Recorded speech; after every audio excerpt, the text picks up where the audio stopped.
Nós estamos já há algum tempo estudando o Pentateuco.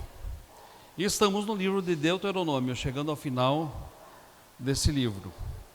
E o nosso texto hoje será em Deuteronômio 22.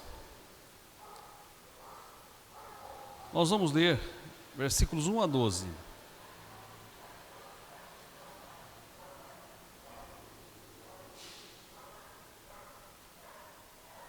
Acerca do que se perdeu.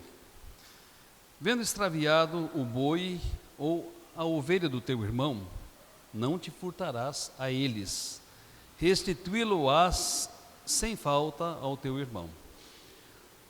Se teu irmão não for teu vizinho, ou tu não conheceres, recolhê-los-ás na tua casa, para que fiquem contigo até que o teu irmão os busque, e tu lhos restituas.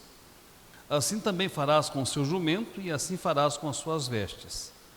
O mesmo farás com toda a coisa que se perder do teu irmão, e tu achares.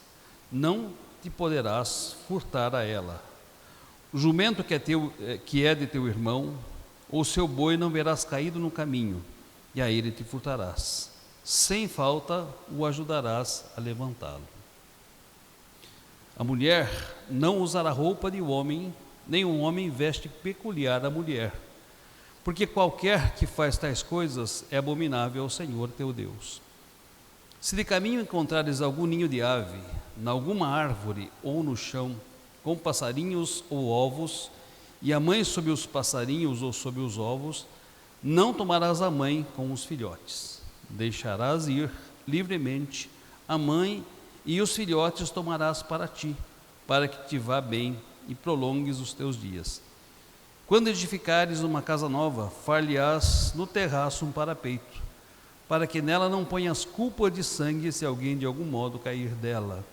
Não semearás a tua vinha com duas espécies de semente, para que não degenere o fruto da semente que semeaste e a messe da vinha. Não lavrarás com junta de boi e jumento. Não te vestirás de estofo, de lã e de linho juntamente. Farás borlas nos quatro cantos do manto com que te cobrires. Vamos ouvir e cantar e adorar a Deus mais uma vez com a participação do nosso irmão Cristiano.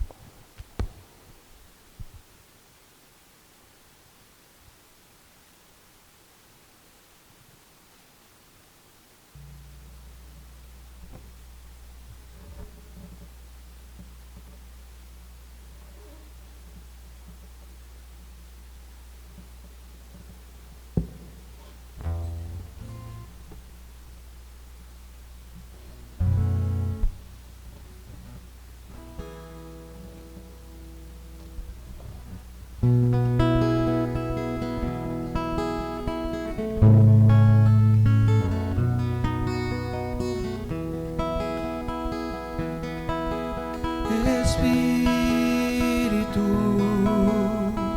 enche a minha vida. Espírito, enche a minha vida. Enche-me com teu poder, pois em ti eu quero ser. Espírito, enche o meu ser. Espírito, enche a minha vida. Espírito, enche a minha vida. Enche-me com teu poder, pois em ti eu quero ser. Espírito, enche o meu ser. As minhas mãos eu quero levantar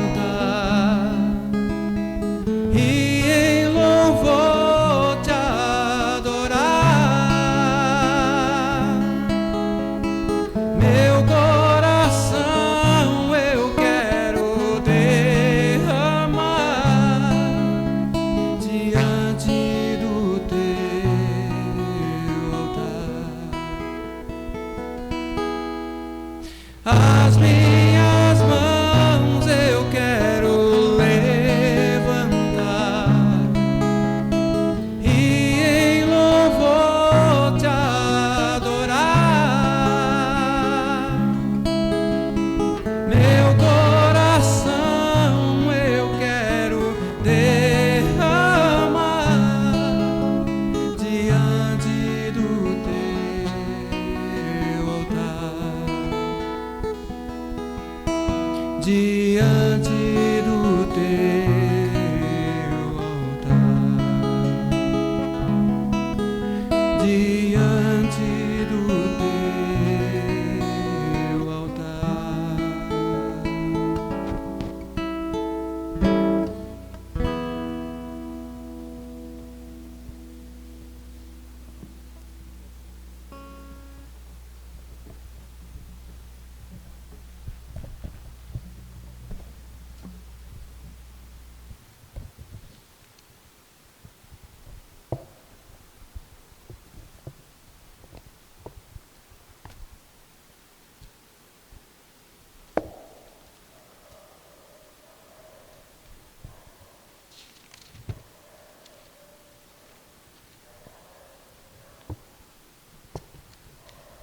Assim como os irmãos estão, vamos orar.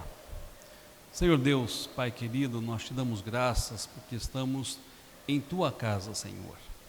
Damos graças porque já pudemos adorá-lo, desfrutando, Senhor, desta bendita comunhão, desta bendita intimidade. Obrigado porque nada merecíamos, mas o Senhor fez aliança conosco, através do sangue de Jesus Cristo, nosso Salvador e Senhor. Obrigado pela intimidade que desfrutamos contigo e porque juntos, ó Deus, podemos buscar aprender mais da tua palavra. Que nessa noite estejamos aos teus pés e que possamos escolher a melhor parte, ó Deus. Que o teu Espírito Santo aplique a tua palavra em nós e nos ensine através deste texto. É o que pedimos agradecidos em nome de Jesus. Amém. Estudar o livro de Deuteronômio é desafiador. Quando lemos um texto como esse, pensamos em muitos detalhes, detalhes que nos parecem significantes, que nos parecem irrelevantes, como por exemplo, cuidado com uma ave e com os seus ovos ou os seus filhotes. No entanto, ao nos debruçarmos sobre o texto, vamos perceber que até nestas coisas é possível enxergar o cuidado do Deus da aliança com o seu povo. E o nosso tema é esse, o cuidado do Deus da aliança. Considerando que Deus nos deu a sua lei, e a lei reflete o caráter de Deus, conforme diz Paulo, ela é perfeita. E o mandamento é santo, é justo e é bom. Romanos capítulo 7, versículo 12. A lei de Deus, portanto, quer seja para normatizar a vida social, quer seja para restringir ao mal, ela é perfeita, é santa, é justa, é boa. Não existe na lei de Deus qualquer exagero ou qualquer incoerência. Se o homem pudesse e conseguisse obedecer perfeitamente à lei de Deus, ele seria salvo. É isso que diz a lei. Faze isto e viverás. Contudo, o pecado, desde que entrou no mundo, tornou todos nós incapazes de obedecer perfeitamente à lei de Deus. Ninguém, à exceção de Jesus Cristo, conseguiu obedecer perfeitamente à lei de Deus. O apóstolo Paulo disse: o bem que nós queremos fazer, nós não fazemos, mas o mal que nós não queremos fazer, este está sempre diante de nós. Contudo, se a lei nos conduz a Cristo, ao apontar para os nossos pecados, as nossas transgressões, a nossa fragilidade, a nossa natureza, Cristo nos devolve a lei, para que através dela nós sejamos santificados. Estudar, portanto, a lei de Deus é extremamente importante, mesmo que no livro de Deuteronômio encontramos leis que são leis nacionais, locais e civis. Há um princípio que por detrás delas, subjacente a elas, é importante para nós. Então vamos analisar este texto aqui, pensando no cuidado divino, o cuidado do Deus da aliança. E o primeiro ponto que esse texto apresenta é o cuidado divino em relação às posses. Ele vai começar a falar daquilo que foi achado. Desde criança a gente ouvia um ditado: achado não é roubado. Achado não é roubado. Biblicamente, achado é roubado. Achado é roubado. Esse texto, Deuteronômio capítulo 22, versículos 1 a 4, trata deste assunto. E em relação ao boi, à ovelha, ao jumento, a vestes ou qualquer coisa, a ordem divina é clara: se você achou, restitua, restitua, porque aquilo tem dono. Alguém poderia argumentar: mas e se eu achei e não sei quem é o dono? E se o dono não é meu vizinho? É interessante que o texto trata também desta particularidade.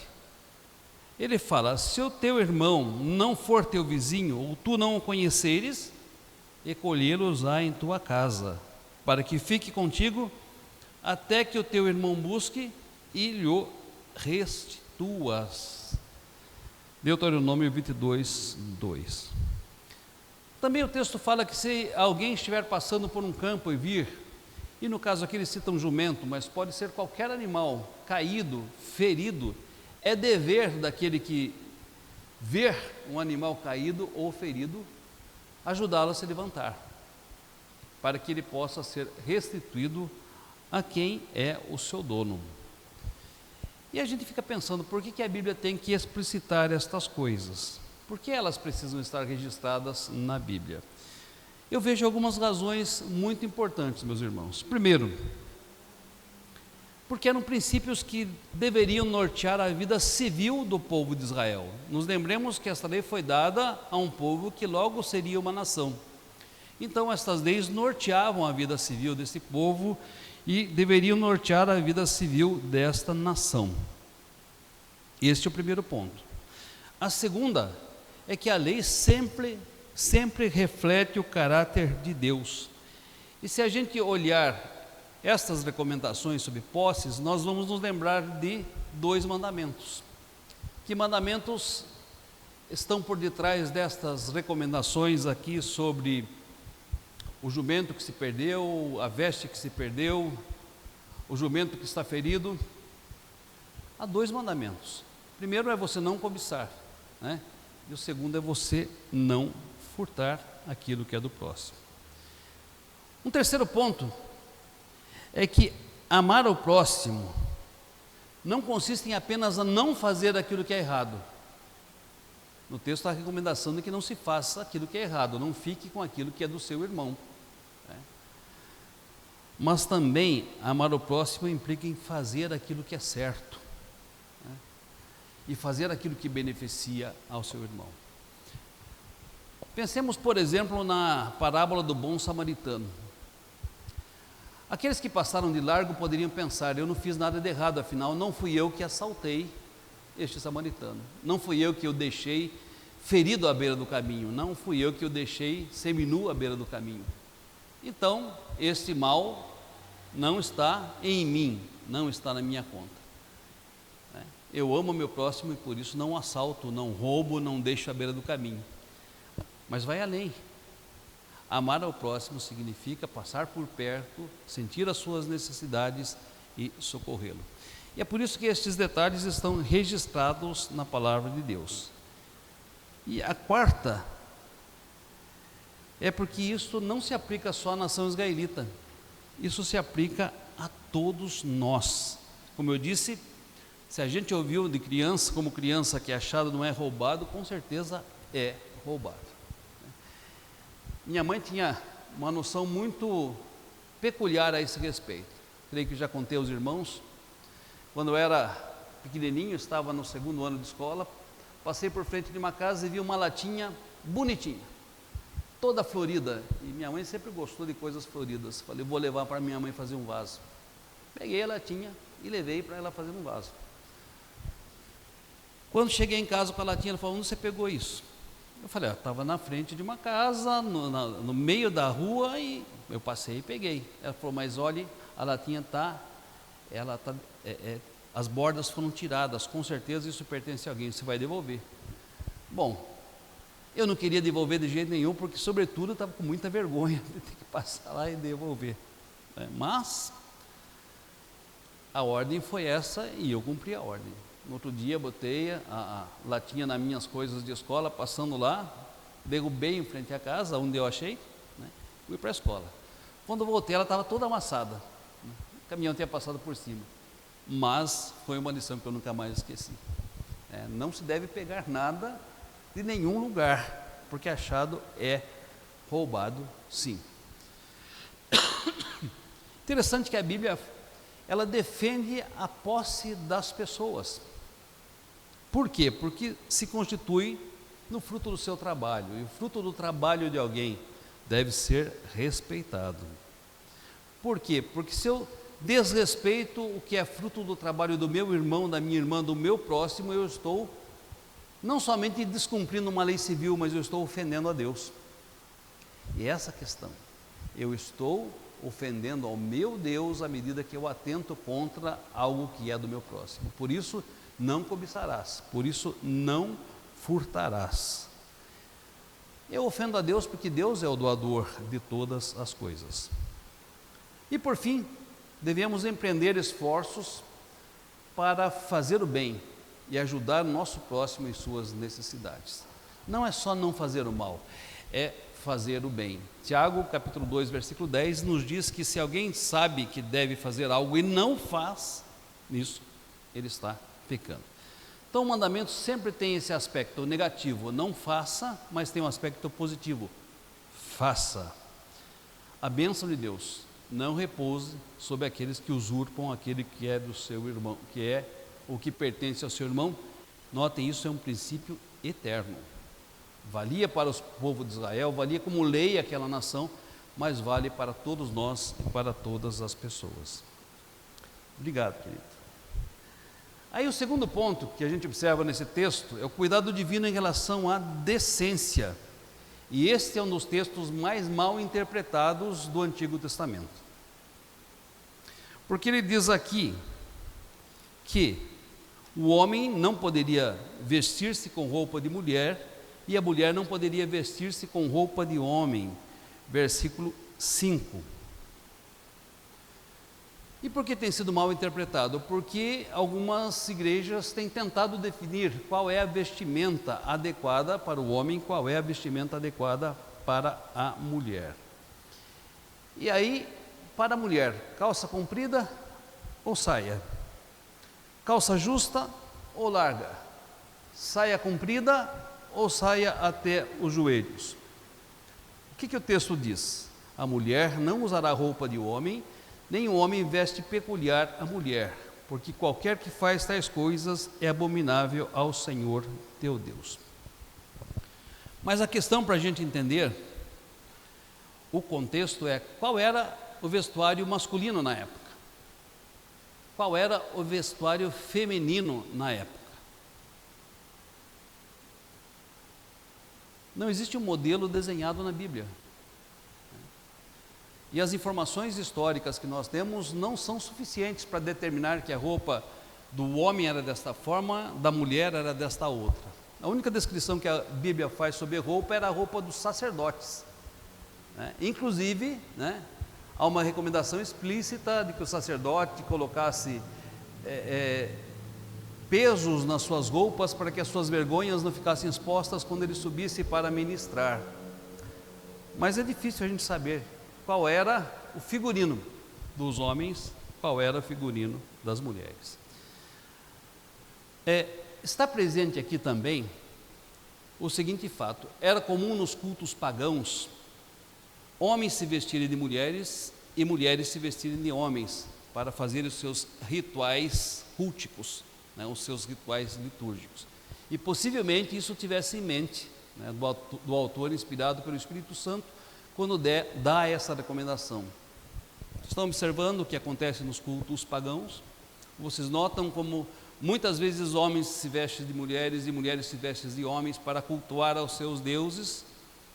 Entre o povo de Deus, entre o povo da aliança, não deve ser assim. Mas qual é o princípio que está por detrás disso? E esse princípio é bíblico. Nós não podemos determinar qual é o tipo específico de roupa que alguém deve usar. Nem devemos tentar isso. Porém, é o princípio. E que princípio é esse? A decência, né? A decência. À época, roupas masculinas poderiam ser indecentes às mulheres e expô-las. Roupas femininas inadequadas aos homens, porque podiam confundir as pessoas. Culturalmente a moda muda, né? E o que já foi moderno hoje é ultrapassado, o que já foi ultrapassado hoje é moderno. Na minha época de infância não existia coisa mais chique de uma calça boca de sino. Alguém se lembra da calça boca de sino? Ou só eu que tenho 60 anos que me lembro? Uma calça, né, mais como uma barra enorme que cobria os sapatos. Eu tenho uma foto do casamento da minha irmã que eu estava lá, criança que era ainda, aos 12 anos, com uma calça boca de sino e me sentindo, né, alguém muito importante. Hoje, se alguém usar uma calça boca de sino, a não ser nos desfiles de moda, vai parecer bem estranho, né, porque as calças voltaram a ser justas. Então, há uma mudança na moda muito grande, né? E às vezes essa mudança não é para melhor. Eu sempre vejo na internet, né, as mulheres como se vestiam antigamente e os homens como se vestiam antigamente.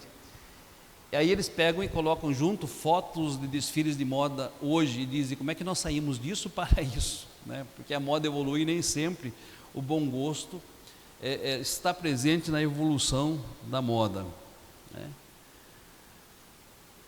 Mas o princípio é, a roupa, seja qual for a moda, para mim, homem, é decente? Para a irmã, mulher, é decente? Porque com certeza nós, até mesmo pelo nosso senso comum, sabemos aquilo que é decente, sabemos aquilo que é indecente. Sabemos aquilo que é adequado, sabemos aquilo que é inadequado, né? E se não quisermos usar o critério do respeito e do temor de Deus, usemos o critério social. Eu posso ir, por exemplo, num tribunal, na presença de um júri de qualquer forma? Posso, né? Então, também não devo me apresentar assim na presença de Deus. Então, não queiramos nós ditar modas específicas, que são modas culticas, porque a Bíblia não faz isso, mas esteja em nós o princípio da decência. A roupa que eu estou usando colabora com o meu testemunho, ou não? É uma pergunta interessante para a gente fazer a respeito disso. Evidentemente, aquilo que promove a sensualidade, seja no homem ou na mulher, deve ser evitado. Liberdade não significa libertinagem, né? Seria muito fácil a igreja estabelecer normas, né? Muito fácil. Mas se eu estabeleço normas, muitas vezes a pessoa fica com aquela ideia, só na igreja então que deve ser assim, lá no mundo não precisa. Então o princípio válido para a igreja e para o mundo é a questão da decência, né? E Deus não é um Deus de confusão, por isso há a especificação de que as roupas de homens não fossem usadas por mulheres e vice-versa. Quando a moda quer impor certos paradigmas que não estão de acordo com a palavra de Deus, que ferem os nossos valores e os nossos princípios, nós temos por dever rejeitar a moda. A gente não pode seguir aquilo que é do nosso tempo, porque é do nosso tempo. Há certas coisas que continuam sendo abomináveis ao nosso Deus, e a gente não pode chamar ao bem de mal, luz, né, de trevas, o que é doce de amargoso ou vice-versa. Não podemos cair nessa onda de inversão de valores. Eu já tive filho adolescente e uma das frases que eu mais ouvia era: todo mundo faz, né? Quem é pai, mãe já ouviu isso com certeza uma centena de vezes. Todo mundo faz, né? E qual a nossa resposta clássica? Você não é todo mundo, né? Você não é todo mundo, né? Às vezes eu brinco com os meus alunos, né? Alguns começam a sair mais cedo para o intervalo, professor, já estão saindo, todo mundo está saindo. Eu falei, bom, todo mundo não, é só o pessoal da escola. E você não é todo mundo. Então não é porque todo mundo faz que é correto. Qual é o critério bíblico? Decência. E esse é um princípio importantíssimo para nós. O terceiro destaque desse texto é o cuidado em relação a aves, animais, casas, sementes e tecidos. Olha como a Bíblia desce a certos particulares aqui, né? E eu fiquei lendo esse texto e eu tenho costume de, durante a semana, estudar o texto que eu pretendo trazer enquanto mensagem. Então as minhas devocionais são feitas com base nos textos que eu compartilho aqui com os irmãos. E eu fiquei pensando, mas quantos detalhes, né? Por que será destes detalhes? Aves, animais, casas, sementes e tecidos. Coisas que parecem relevantes aos nossos olhos, mas que são relevantes aos olhos de Deus. E há um cuidado divino nessas pequenas coisas, né? Vamos estudar cada uma delas. Bom, recomendação em relação às aves. Olhem o texto. Se um ninho for encontrado e nele estiver a mãe, sob os ovos ou sob os passarinhos. No primeiro caso, a mãe sob os ovos, ela não deveria ser tomada. No segundo caso, a mãe sob os passarinhos, a mãe poderia ser tomada, mas os filhotes poderiam ser tomados, mas a mãe não. E aí, a gente fica pensando, por quê? Por quê? Porque Deus assiste às aves do campo, e Deus cuida de cada uma delas, né? Isso está na palavra de Deus. As aves do campo têm uma importância muito grande, nenhum pardal toma por terra sem que seja da vontade de Deus. E eu entro meio que em conflito aqui, porque eu já estilinguei alguns pardais na minha vida, né? Pois é, Deus permitiu que eu fizesse isso. Porque nenhum deles cai por terra sem que seja a vontade do Senhor. Então há uma recomendação específica em relação a isso da parte de Deus, porque Deus cuida da sua criação. Segundo, porque era uma forma de preservação da espécie, e eu acho isso maravilhoso. Algo assim singular no Antigo Testamento, porque se a mãe fosse tomada, os ovos não chocariam. Se a mãe fosse tomada juntamente com os filhotes, não haveria a preservação da espécie. Então, Deus recomenda explicitamente isso. Agora, notem, se a gente acha que isso é relevante, o texto vai dizer o seguinte: para que tudo te vá bem sobre a face da terra e prolongues os teus dias. Versículo 7. Para que te vá bem e prolongue os teus dias. É interessante observar isso. Às vezes a gente acha que o cuidado com a natureza, com as aves, com os animais não é algo relevante, e é, porque há um equilíbrio criado por Deus, deve ser mantido esse equilíbrio. Só uma informação cultural. Quando houve a revolução socialista na China, havia muitos pardais, né? E o ditador resolveu contratar jovens e moleques para matar os pardais. E de fato exterminaram com os pardais na China. O que aconteceu? Praga de gafanhotos vieram e devastaram a produção, devastaram as lavouras.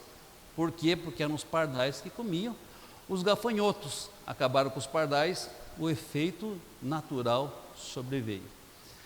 Lá nos Estados Unidos existe um estado em que promoveram uma caça aos lobos numa determinada reserva, e mataram os lobos e quase que extinguiram com os lobos dali. O que aconteceu? Em pouco tempo cresceu a população de veados e outros animais, e estes começaram a ser predadores da natureza, a tal ponto de destruírem a vegetação próxima aos rios, assorearem os rios, e a água começou a sumir daquele vale.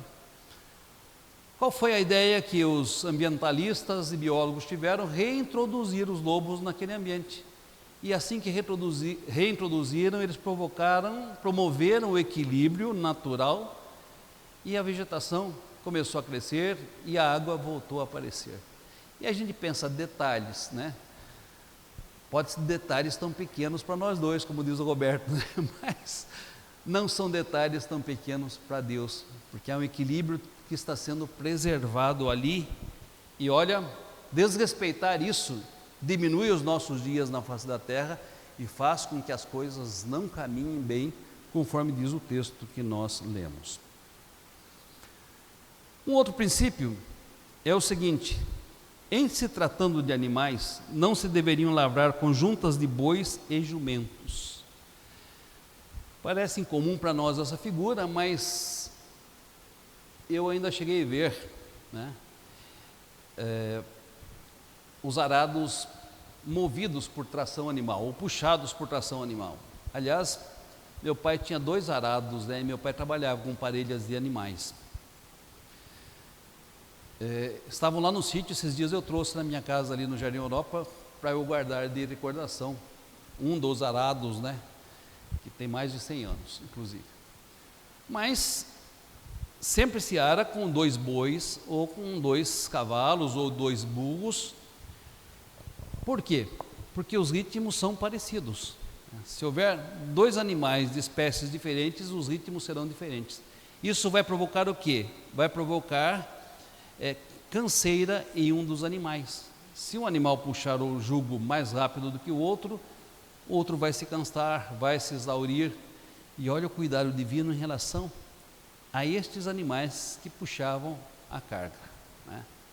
Eles não deveriam ser de espécies diferentes para que estas espécies, né, não puxassem de forma diferente o jugo, né, e um machucasse o outro, um ferisse o outro. E aí vem os textos bíblicos que falam de outro contexto. Por exemplo, andarão os 2 juntos se não houver entre eles acordo? E aí Jesus, tomando essa mesma figura, dizendo: tomai sobre vós o meu jugo e aprendei de mim, porque sou manso e humilde de coração, e achareis descanso para as vossas almas. Olha que interessante, Jesus se dispondo a andar no nosso ritmo para fazer com que nós aprendamos a andar no ritmo dele, né?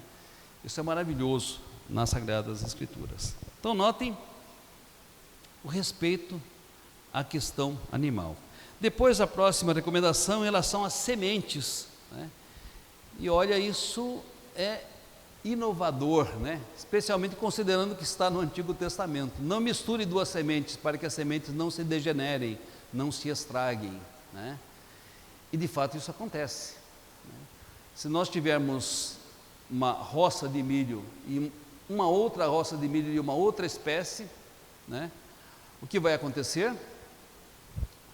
O processo de polinização, as sementes se misturam e uma espécie acaba enfraquecendo a outra. Eu creio que não é o nome adequado, não é espécie, mas é uma... Me fugiu o nome agora para descrever o que seria sementes, mas uma semente acaba degenerando a outra se forem de qualidades diferentes. Tem até uma história verídica de um grande fazendeiro, creio que nos Estados Unidos, que foi por anos considerado o melhor produtor de milho da região. Creio que o presbítero Fabiano contou essa história aqui no estudo. Está se lembrando? Talvez não seja o irmão, porque a memória do presbítero Fabiano é boa. Mas eu vi essa ilustração aqui na igreja. E aí o que fazia aquele grande fazendeiro? Ele doava as suas sementes para os vizinhos, de tal forma que todos também plantassem a mesma semente. E alguém falou: mas você não tem medo não? Porque você está doando das suas sementes para os seus vizinhos, e para que eles, né, possam concorrer com você. Ele falou: não, se eu não doar as minhas sementes para os meus vizinhos, eles vão plantar sementes diferentes, e essas vão se misturar com a minha, e vai enfraquecer a minha semente. Então eu faço essa doação para que a qualidade do milho que eu produzo continue sendo a melhor. Olha que interessante. E quantas coisas estão por detrás disso também, né? Se nós queremos o bem para nós, devemos querê-lo para o semelhante também, porque à medida que eles são abençoados, nós somos abençoados também.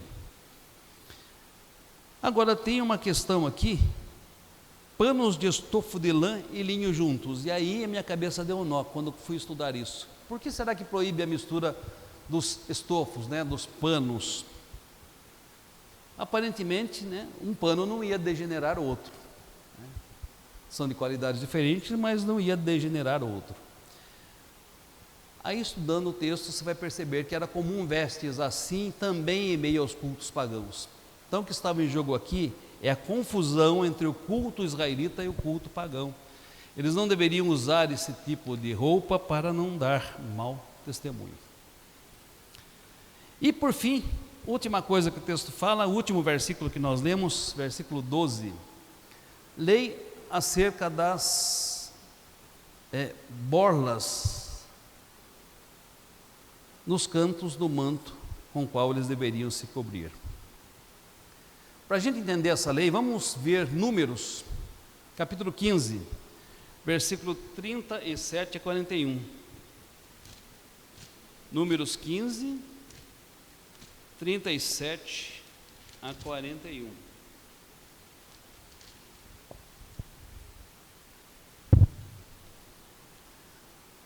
Disse o Senhor a Moisés: fala aos filhos de Israel e dize-lhes que nos cantos das suas vestes façam borlas pelas suas gerações, e as borlas em cada canto presas por um cordão azul.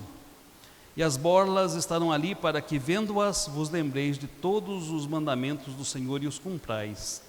Não seguireis os desejos do vosso coração, nem os dos vossos olhos, após os quais andais adulterando. Para que vos lembreis de todos os meus mandamentos e os cumprais, e santos sereis ao vosso Deus. Eu sou o Senhor vosso Deus, que vos tirei da terra do Egito para vos ser por Deus. Eu sou o Senhor vosso Deus. Portanto, qual era a finalidade? Lembrar que eles tinham a um Deus todo-poderoso, o grande eu sou, o Deus da aliança. E para lembrar que eles estavam comprometidos com esse Deus todo-poderoso, com esse Deus da aliança, que eles estavam em aliança com Deus. Então, os israelitas, à medida que usassem essas borlas presas com um fio azul, ao olharem para essas borlas, eles sabiam que aquilo era o memorial do seu pacto com Deus, né? O memorial da sua aliança com Deus, do seu comprometimento com Deus. A gente não usa memoriais também? Qual o memorial da aliança que nós fizemos com a nossa esposa? A nossa aliança, né? A nossa aliança. Eu, quando faço casamento, eu tomo caixinha e falo: nunca mais vocês vão pôr aqui agora as alianças. Agora é no dedo e vai ficar no dedo, certo? Memorial da aliança que vocês fizeram. Essas borlas nos cantos das vestes eram também o memorial da aliança de Deus com os israelitas, dos israelitas com Deus. Eles, olhando, lembrariam dos mandamentos de Deus e da necessidade de cumpri-los. Se assim o fizessem, olhando para as borlas, eles lembrassem dos mandamentos e cumprissem, diz o texto de Números, santos seriam ao seu Deus. Veja, não é só porque usariam roupas com borlas presas com fio azul.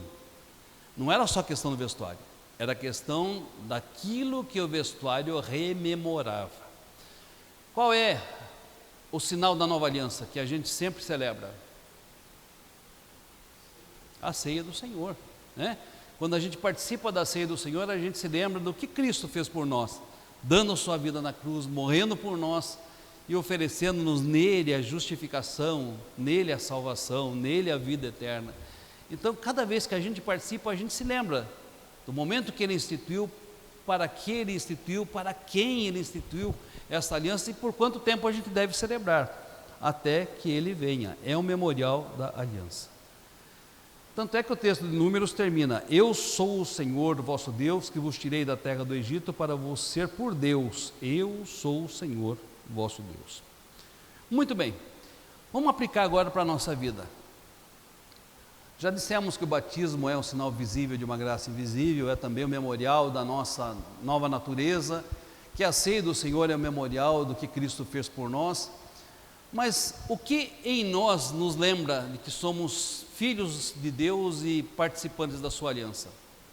O que estando em nós todos os dias nos convence que nós pertencemos a Deus?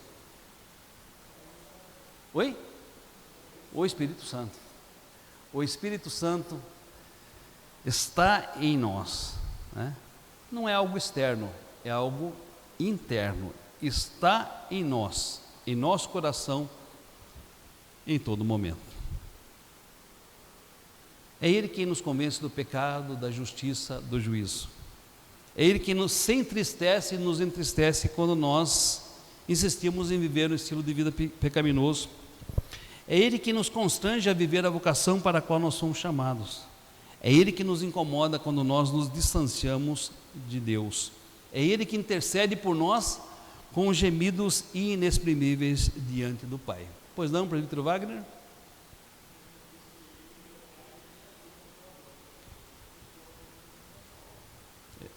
Exatamente. Cristo, né, deixou-nos o Paráclito, né, outro Consolador. É interessante pensar, outro Consolador, né, semelhante a Ele, para que Ele esteja em nós. E estando em nós, funcione como algo muito mais poderoso do que as borlas nos cantos das vestes, né? Se o israelita olhar para as borlas nos cantos das vestes, para aquele fio no canto das suas vestes, se lembrava de que ele estava em aliança com Deus e deveria cumprir a lei de Deus e obedecê-la, muito mais nós que temos o Espírito Santo em nós, a todo momento somos lembrados que pertencemos a Deus, de que Ele é o nosso Deus, nós somos o seu povo e que temos por obrigação viver o processo de santificação obedecendo à lei de Deus. A frase que eu citei no início do estudo é de Lutero: a lei nos leva a Cristo, né, e Cristo nos devolve a lei. Eu achei fantástico esse resumo, porque quando eu olho para a lei, eu tomo consciência do meu pecado, eu clamo pela misericórdia de Deus, e em Cristo eu encontro essa misericórdia e salvação. Mas depois Cristo me devolve a lei para quê? Para que através dela eu cresça em santificação. Então, o Espírito Santo, através da palavra de Deus, promove em nós esta consciência de que somos filhos, estamos em aliança, de que temos um Deus, que somos de Deus, que temos uma nova natureza, uma nova identidade, um novo propósito aqui sobre a face da terra. Estou chegando à conclusão. Gostaria de abrir aos irmãos, gostaria de fazer alguma pergunta ou consideração em relação ao que nós vimos.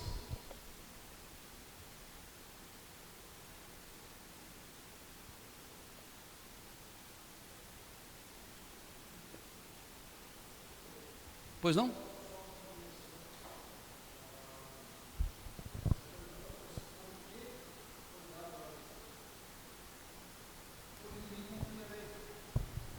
Era podemos dizer, uma terra sem lei. Então houve a necessidade, por isso que Moisés escreveu os 5 livros da lei. Senão não seria necessário se o povo já vivesse na lei. E então nós podemos observar que isso é desde o princípio. Nós, na nova aliança, ao observarmos a fala de Jesus, nós guardamos os seus mandamentos, obedecemos os seus mandamentos porque nós o amamos. Então nós vemos a diferença, e aí então nós entendemos que a lei é pura, santa, boa, agradável, nós os que estamos em Cristo Jesus. Então a fala de Lutero realmente, ela fecha essa questão, né? Porque a lei apresenta-nos a Cristo e depois Cristo devolve-nos a lei, para que então nós a cumpramos. E a palavra de Deus diz que os mandamentos do Senhor não são penosos. Para nós cristãos, realmente não são penosos. Então é importante a gente salientar, e sempre que eu leio o Antigo Testamento, enquanto eu faço as perguntas para mim mesmo, é nesse sentido. Por que foi dada a lei? Porque o povo não vivia na lei. Talvez na ignorância da lei, no desconhecimento da lei, senão não era necessário. E aí, então nós podemos observar que tudo aquilo que foi dito aqui nesta noite, nesse estudo, nós podemos dizer que o direito à propriedade privada não era respeitada. A decência não era vista e cumprida.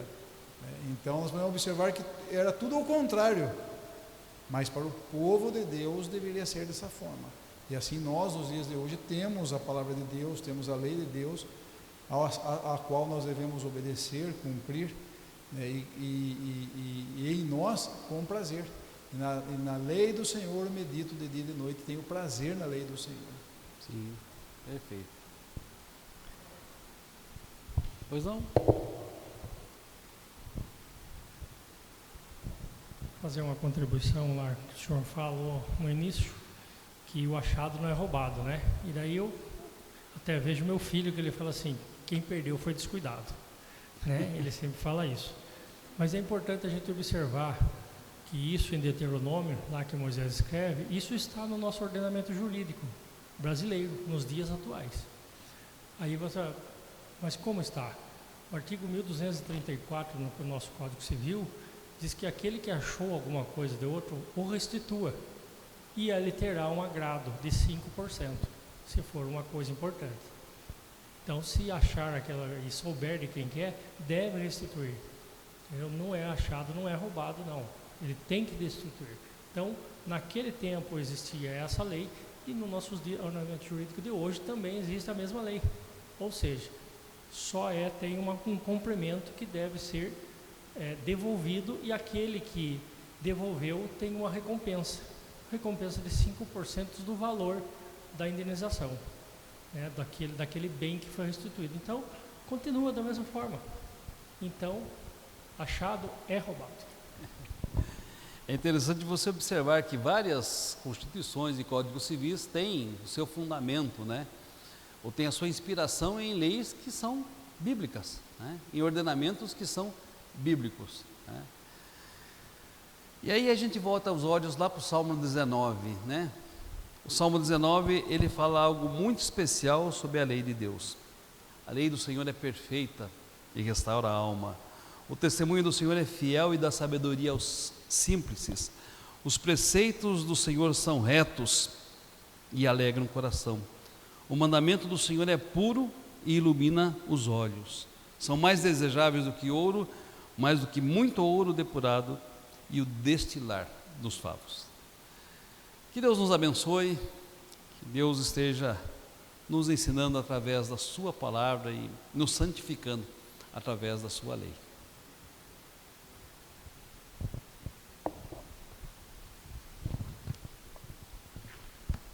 Aproveitando a presença do nosso irmão Cristiano, hoje conosco, vamos ouvir mais um cântico.